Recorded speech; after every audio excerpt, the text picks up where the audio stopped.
नमस्कार। ई हिंदी शाला में एक बार फिर से आप सभी का स्वागत है। आशा है कि आप सभी स्वस्थ और प्रसन्न होंगे। आज हम पढ़ेंगे कक्षा छठी का पाठ नादान दोस्त। इस पाठ के लेखक मुंशी प्रेमचंद हैं। आपने बहुत सी कहानियां पढ़ी होंगी प्रेमचंद जी की। इन्हें उपन्यास सम्राट भी कहा जाता है। बहुत प्यारी कहानी है, दो बच्चों की कहानी, दो भाई बहन केशव और श्यामा और चिड़िया के अंडे। आइए पाठ पढ़ें। आपने देखा होगा कि चिड़िया कहीं पर भी अपना घोंसला बना लेती है। उसे जहां जगह मिलती है वो वहां पर अपना घोंसला बना सकती है। पेड़ों पर लटकते बहुत सुंदर से घोंसले आपने देखे होंगे। सबसे सुंदर बया का घोंसला होता है ना। और लेकिन घरों में जो चिड़िया बनाती है घोंसले, वो तो कई बार लगता है जैसे तिनकों का ढेर ही रखा हुआ है। इसी प्रकार का एक घोंसला केशव के घर पर भी चिड़िया ने बनाया। आइए शुरुआत करें। केशव के घर कार्निस के ऊपर एक चिड़िया ने अंडे दिए थे। केशव और उसकी बहन श्यामा दोनों बड़े ध्यान से चिड़ियों को वहां आते जाते देखा करते। सवेरे दोनों आंखें मलते कार्निस के सामने पहुंच जाते और चिड़िया दोनों को वहां बैठा पाते। उनको देखने में दोनों बच्चों को न जाने क्या मजा मिलता कि दूध और जलेबी की याद भी नहीं आती थी। दोनों के दिल में तरह तरह के सवाल उठते। अंडे कितने बड़े होंगे, किस रंग के होंगे, कितने होंगे, वो क्या खाते होंगे, उनमें से बच्चे किस तरह निकल आएंगे और बच्चों के पर कैसे निकलेंगे, घोंसला कैसा है। लेकिन इन सवालों का जवाब देने वाला घर पर कोई नहीं था। ना तो माँ को घर के काम धंधों से फुर्सत मिलती थी और ना ही बाबूजी को पढ़ने लिखने से। मतलब बाबूजी अपने दफ्तर के कामों में व्यस्त रहते और माँ घर के कामों में। इनके अलावा कोई और था नहीं। तो दोनों बच्चे आपस में ही सवाल जवाब करके अपने दिल को तसल्ली दे लिया करते थे। श्यामा कहती, क्यों भैया, बच्चे निकलकर फुर्र से उड़ जाएंगे। केशव विद्वानों जैसे गर्व से कहता, नहीं री पगली, पहले पर निकलेंगे, बगैर परों के बेचारे कैसे उड़ेंगे। श्यामा फिर कहती, बच्चों को क्या खिलाएगी बेचारी। केशव जो था वो इस पेचीदा सवाल का कोई जवाब नहीं दे पाता था। बहुत उलझा हुआ सवाल लगता था उसको ये। इस तरह 3-4 दिन गुजर गए। दोनों बच्चों की जिज्ञासा दिन दिन बढ़ती जाती थी। अंडे देखने के लिए वे अधीर हो उठते थे। उनके मन में बेचैनी थी कि कब अंडे देखें। उन्होंने अनुमान लगा लिया कि अब बच्चे जरूर निकल आए होंगे।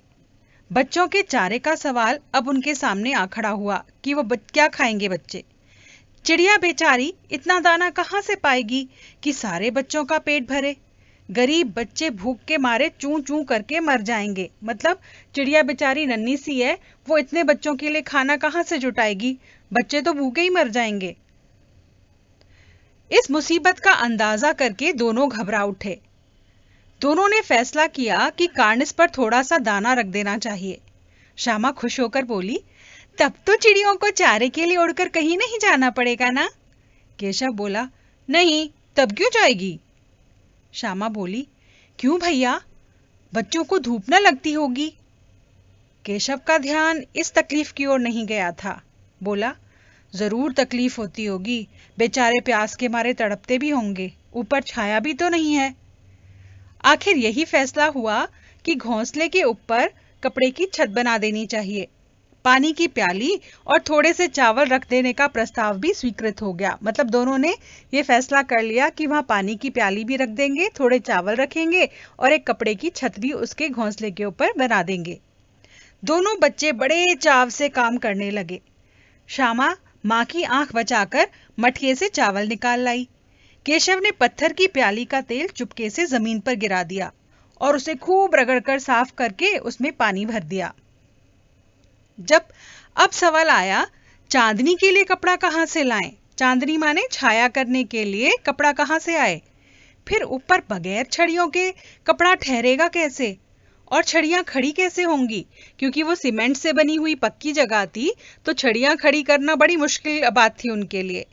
केशव बड़ी देर तक इसी उधेड़-बुन में लगा रहा। मतलब सोचता रहा कि क्या किया जाए।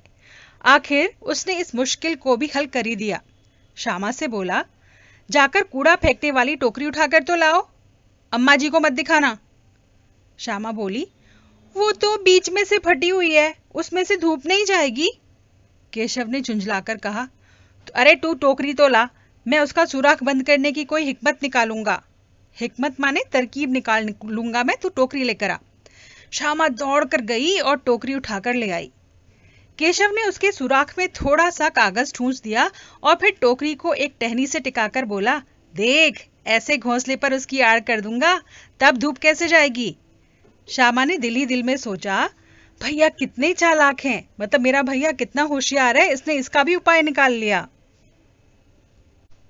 गर्मी के दिन थे, बाबूजी तो दफ्तर गए हुए थे और अम्मा दोनों बच्चों को कमरों में सुलाकर खुद भी सो गईं। लेकिन बच्चों की आंखों में तो आज नींद नहीं थी। अम्मा जी को बहलाने के लिए दोनों दम रोककर आंखें बंद करके मौके का इंतजार कर रहे थे कि कब अम्मा सोएं और कब हम बाहर जाकर अपना काम करें।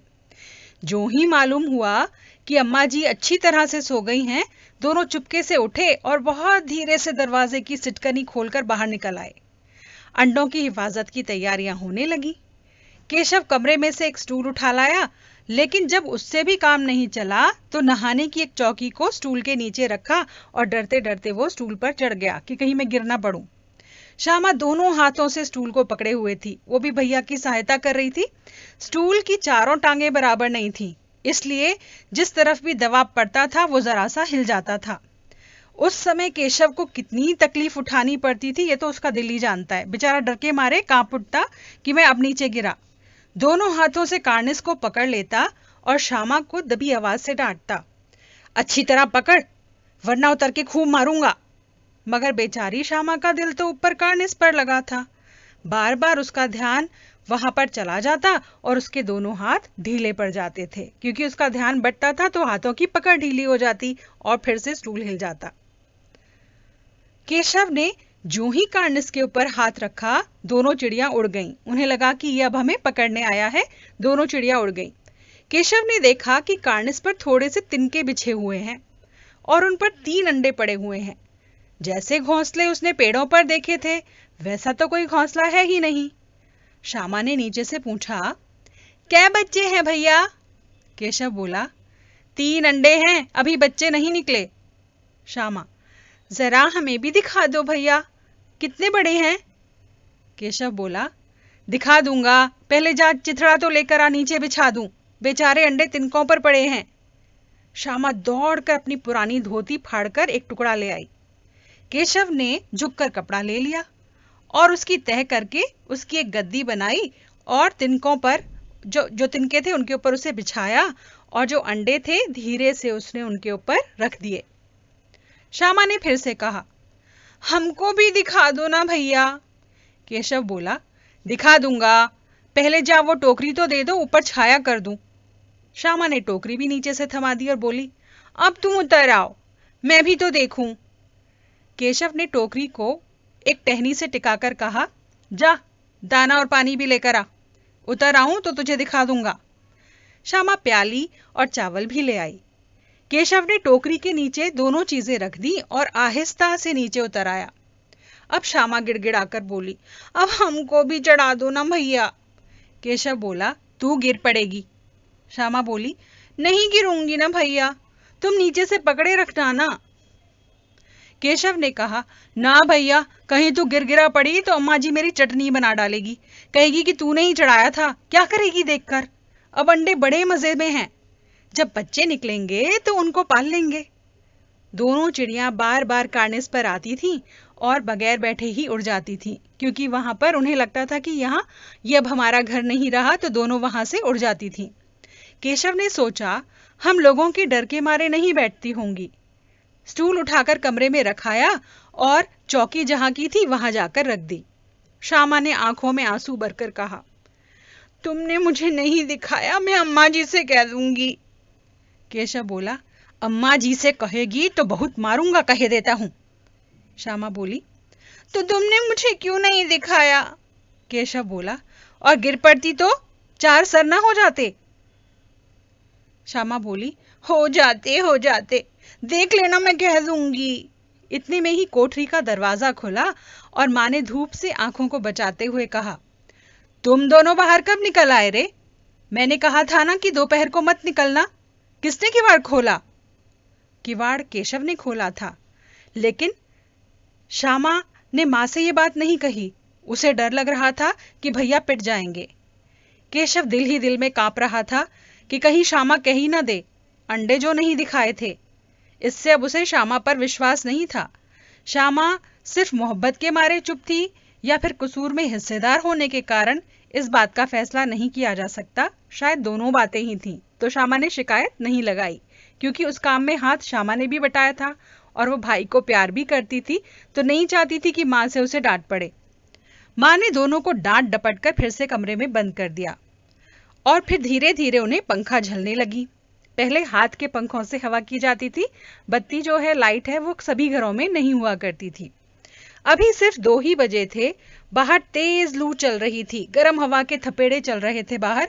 अब दोनों बच्चों को भी नींद आ गई, दोनों थक गए और सो गए। 4 बजे यकायक श्यामा की नींद खुली। किवाड़ खुले हुए थे। वह दौड़ी हुई कार्निस के पास आई और ऊपर की ओर ताकने लगी। टोकरी का तो पता नहीं था। संयोग से उसकी नजर नीचे चली गई। वह उल्टे पैर दौड़ती हुई कमरे में जाकर जोर से बोली, भैया अंडे तो नीचे गिरे पड़े हैं, बच्चे उड़ गए।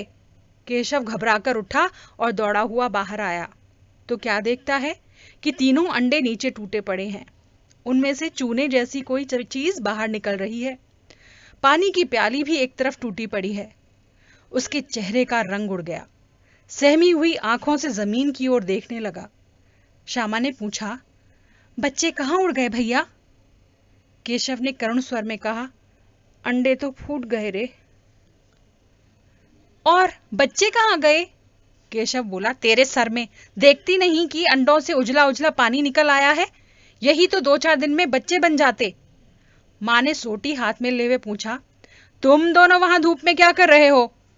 श्यामा ने कहा, अम्मा जी चिड़िया के अंडे टूटे पड़े हैं। माँ ने कहा, टूटे हुए अंडों को देखा और गुस्से से बोली, तुम लोगों ने जरूर अंडों को छुआ होगा। अब तो श्यामा को भैया पर जरा भी तरस नहीं आया। उसी ने शायद अंडों को इस तरह से रख दिया था कि वो नीचे गिर पड़े। इसकी तो उसे सजा मिलनी ही चाहिए। बोली, इन्होंने ही अंडों को छेड़ा था अम्मा जी। माँ ने केशव से पूछा, क्यों रे?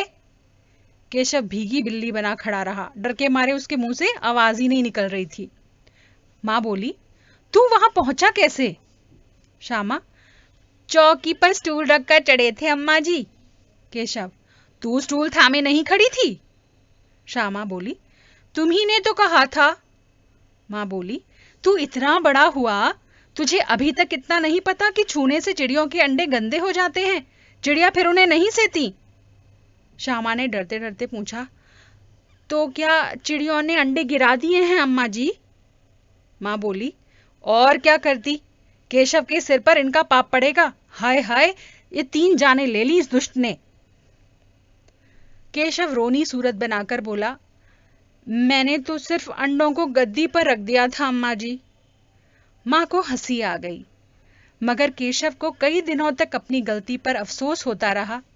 अंडों की हिफाजत करने के जोग में उसने उनका सत्यानाश कर डाला था। इसे याद करके वो कभी कभी रो भी पड़ता। दोनों चिड़ियां फिर कभी वहां दिखाई नहीं दी। तो बेटा, आपने कहानी सुनी और समझी। आपको पता चल गया होगा कि कहानी का नाम नादान दोस्त क्यों रखा गया, क्योंकि वो दोनों बच्चे चिड़िया के दोस्त बनना चाहते थे, लेकिन दोनों ने नादानी में उनका सत्यानाश कर दिया। उन्हें नहीं मालूम था कि चिड़ियों के अंडे छूने से खराब हो जाते हैं, चिड़िया उन्हें नहीं सेती है। तो बच्चों, हमने इस कहानी से क्या सीखा? हमने सीखा कि बिना जानकारी के हमें कोई भी इस तरह का काम नहीं करना चाहिए जिससे कि किसी को नुकसान उठाना पड़े। इस पाठ का अभ्यास कार्य हम अगली वीडियो में दिखाएंगे, उस पर चर्चा करेंगे। आशा है कि आपको ये पाठ पसंद आया होगा। यदि आपको ये वीडियो पसंद आया हो तो लाइक अवश्य कीजिएगा और हमारे चैनल को सब्सक्राइब करने के लिए बेल आइकन को जरूर दबाइएगा। हमारे अन्य वीडियो यदि आपने नहीं देखे हैं तो वो भी अवश्य देखिए। शीघ्र ही एक नई वीडियो के साथ आपसे फिर से मुलाकात होगी। तब तक के लिए आपसे विदा चाहते हैं। विदा।